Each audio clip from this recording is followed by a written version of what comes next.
Good morning. എല്ലാവർക്കും സുഖമല്ലേ? എല്ലാവരും ഓടി വന്ന് ഞങ്ങളിതാ ഒരു പ്രശസ്തമായ ശിവക്ഷേത്രത്തിലോട്ട് പോവുകയാണ് കേട്ടോ. ലോക പ്രശസ്തമായ ശിവക്ഷേത്രം എന്ന് തന്നെ പറയണം.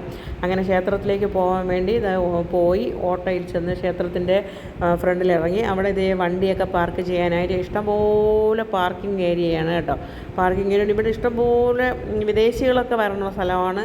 വിദേശികളും സ്വദേശികളും പല പല സംസ്ഥാനത്തിൽ നിന്നൊക്കെ ആൾക്കാർ വരുന്ന സ്ഥലമാണ്. ഇന്ന് വെള്ളിയാഴ്ചയാണ് കേട്ടോ. ഞാനിന്ന് ശനിയാഴ്ച വീഡിയോ ഇടണമെങ്കിൽ ഇത് വെള്ളിയാഴ്ചത്തെ കാഴ്ചകളാണ്. വെള്ളിയാഴ്ച ആയതുകൊണ്ട് വലിയ തിരക്കില്ല. ശനിയും ഞായറുമൊക്കെ നല്ല തിരക്കായിരിക്കും.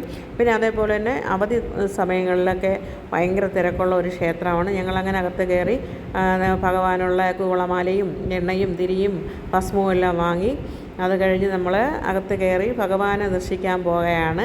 അങ്ങനെ നടപ്പന്തലിലൂടെ അകത്തോട്ട് പോകുന്ന ഒരു ചെറിയ വീഡിയോ ആണ് എടുത്തത്. ഇത്രയും ഈ ഭാഗം അത്രയും വീഡിയോ എടുക്കുക. അത് കഴിയുമ്പോൾ നമ്മൾ അകത്തോട്ട് വീഡിയോ എടുക്കാൻ പാടില്ല.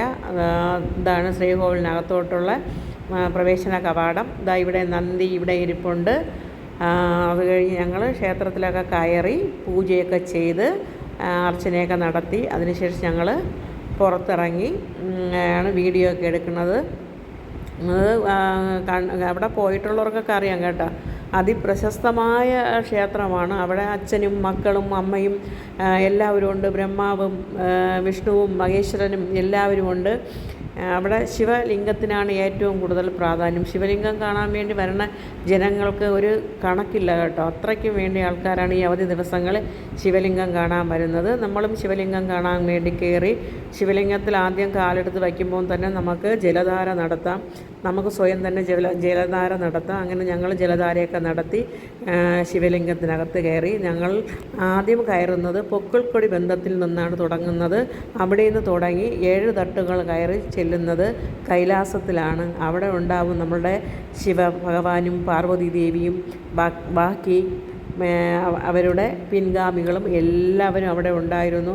നല്ല സായുജ്യം കിട്ടുന്ന ഒരു അനുഭവമായിരുന്നു അവിടെ നമുക്ക് ഉണ്ടായത്.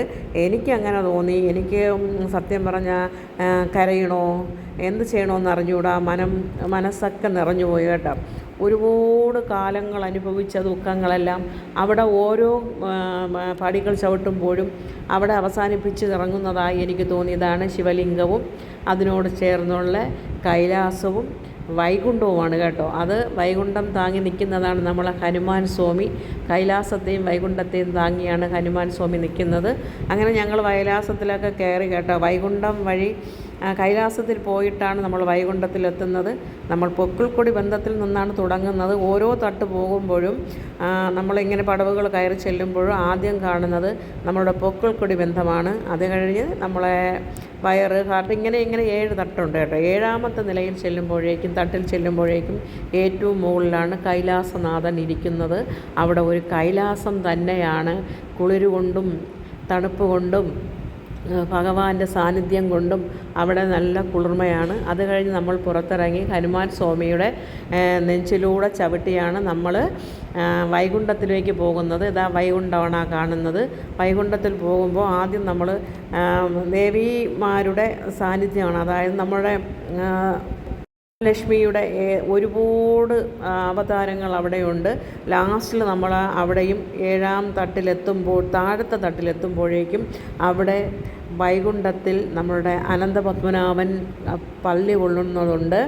അവിടെയും ഉണ്ട് ബാക്കി പ്രജകളും ത്രിമൂർത്തികളും ശിവനും എല്ലാവരും അവിടെ ഉണ്ട് കേട്ടോ. അങ്ങനെ ഞങ്ങൾ അവിടെയൊക്കെ കയറി കണ്ട് നമുക്ക് മനസ്സിന് സമാധാനവും സന്തോഷത്തോടെ ഞങ്ങൾ പുറത്തിറങ്ങിയാണ് വീഡിയോ ഒക്കെ എടുത്തത്. പുറത്തിറങ്ങി വീഡിയോ എടുക്കാം. ക്ഷേത്രത്തിനകത്ത് മാത്രം എടുത്തുകൂടാ. അതേപോലെ ശിവലിംഗത്തിനകത്തും വീഡിയോ എടുക്കാനൊന്നും പാടില്ല.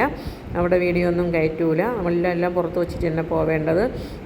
അങ്ങനെ എന്തോ അറിയില്ല, കുറേ വർഷങ്ങൾ കൊണ്ടുള്ള ദുഃഖങ്ങളും ദുരിതങ്ങളും അവിടെ നിർത്തി ഇറങ്ങിയതായി എനിക്ക് തോന്നുന്നുണ്ട്. എനിക്ക് നല്ല സമാധാനം ഉണ്ടായതായി തോന്നി. എന്തിനാ എന്നും കരയുന്നതെന്നുള്ള ഒരു അനുഭവമാണ് എനിക്ക് തോന്നിയത്. അല്ലേ, നമ്മളെ ജീവിതത്തിൽ ഒരുപാട് ദുഃഖങ്ങൾ അനുഭവിച്ചവളാണ് എനിക്കറിയാം. ഞാൻ ഒരുപാട് ദുഃഖങ്ങൾ അനുഭവിച്ചതാണ്. ആ ദുഃഖങ്ങൾ അവസാനിപ്പിക്കാൻ ഒരിക്കലും കഴിയില്ല എന്നാണ് എൻ്റെ ചിന്ത. വീണ്ടും നമ്മുടെ ഏതെങ്കിലും രീതിയിൽ നമ്മൾ ദുഃഖങ്ങൾ തന്നെയാണല്ലോ അനുഭവിച്ചുകൊണ്ടിരിക്കുന്നത്. അതുകൊണ്ട് നമുക്ക് ഒരിക്കലും അനുഭവം ഉണ്ടാവാതിരിക്കാൻ സാധ്യതയില്ല. പക്ഷേ ഇവിടെ വന്നപ്പോൾ എനിക്ക് തോന്നുന്നു, എന്തിനാ കരയുന്നത്, എന്തിനാ കൂടുതൽ ദുഃഖിക്കുന്നത്, എന്തിനാ നമ്മൾ അപ്പുറവും ഇപ്പുറവും നോക്കുന്നത്, നമുക്ക് നമ്മളെ മാത്രം നോക്കി നടന്നാൽ പോരെ, മറ്റുള്ളവരെ നോക്കി നമ്മൾ എന്തിനാ കണ്ണീരൊഴുക്കുന്നത്, മറ്റുള്ള പറയുന്ന വാക്കുകൾ എന്തിനാ നമ്മൾ ശ്രദ്ധിക്കുന്നത്, മറ്റുള്ളവർ നടക്കുന്ന പാതയിലൂടെ എന്തിനാ നമ്മൾ നടക്കുന്നത്, നമ്മൾ നമ്മളെ പാതയിലൂടെ നടന്നാൽ പോരെ. നമ്മൾ ആരെയും അടിമയല്ല, ആരുടെയും പുറകെ നടക്കേണ്ട ആവശ്യവും നമുക്കില്ല. നമ്മൾ മുന്നോട്ട് നോക്കി മുമ്പോട്ട് തന്നെ നടക്കുക എന്നെനിക്ക് തോന്നിയത് ഒരു നിമിഷമായിരുന്നു.